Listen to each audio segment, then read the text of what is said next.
Another video, another life update. So paagto kami kara guys sa Boracay. Hay nag-apas kami guys sa akong cousins kasi ga-plan sanda sa andang wedding. So yan kami guys sa Katiklan. Pag-abot na mo niya guys sa Katiklan, so ginaog lang manamor among gamit at nagpano man dayon kami. Habang gapanaw nga ni kami ya guys, grabe ro init do malipong kat imo hingan. Mahid nga nilang daw ako ang mini fan, ag full charge pa. Muntik ko lang nga ni guys, malipatan ro akong mini fan. Ag last minute nga ni guys, mahid nga ni na-remind ka ko ni mami. Kung nalipatan ko gila to, mahuwang gidaw man ako mini fan.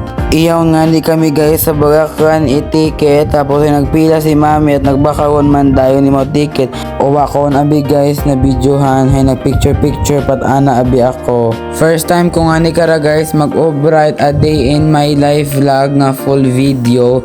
Hay mga short ba lang abing vlog nga video na over na ko guys. Kung mahaba abi natamad ako mag-edit dayon.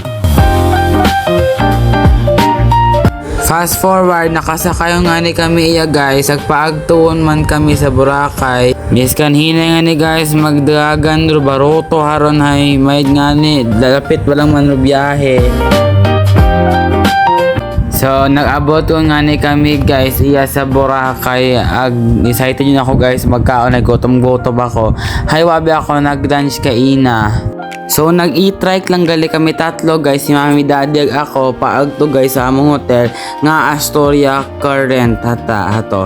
So yaong gali kami guys sa Astoria Current, tapos ay nag-check-in yun man dayon.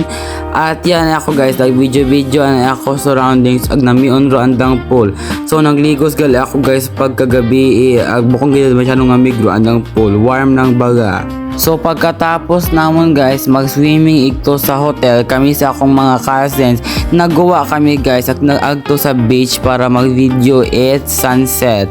So habang ga-video gala ko ya guys, sanday ka picture at ako na video laman ako para mabutang na kon sa akon nga vlog. Kung alin-alin lang gali guys, ra akong clip paro nang mahid lang ani namin at nagpagkabuo na akon. Mahid nga ni guys, wala mo na Mr. Sunset ay sayang gid ang stay sa Boracay kuno ako naka-video at sunset. Nami ang gid guys magtanaw at sunset, relaxing gid.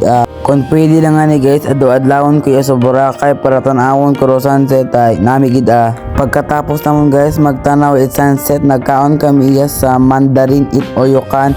Abo-abo gid ang kinaon guys. So, na-enjoy ko gid iya guys, ag nami gid ang kaon, nabusog gid ako. So pag uli ko gali iya guys sa hotel, nagpawihawayan ako saglit, tapos nangligos lang dayon ako sa swimming pool.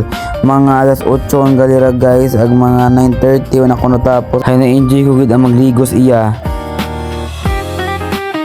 So pagkaaga guys, nag-agto kami sa Movenpick kasi guys may anda nga food tasting, tapos nagligos dayon ako iya sa swimming pool.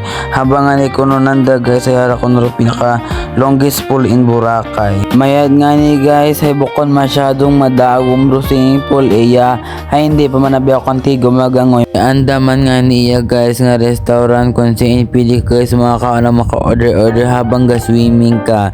So may haraman gali guys, so abosan yung restaurant at may beach man gali iya guys. Nang video ako, grabe gali ro init, but okay lang ay nami man gihapon to view. Haron man lang guys ro akong ganap iya sa Boracay.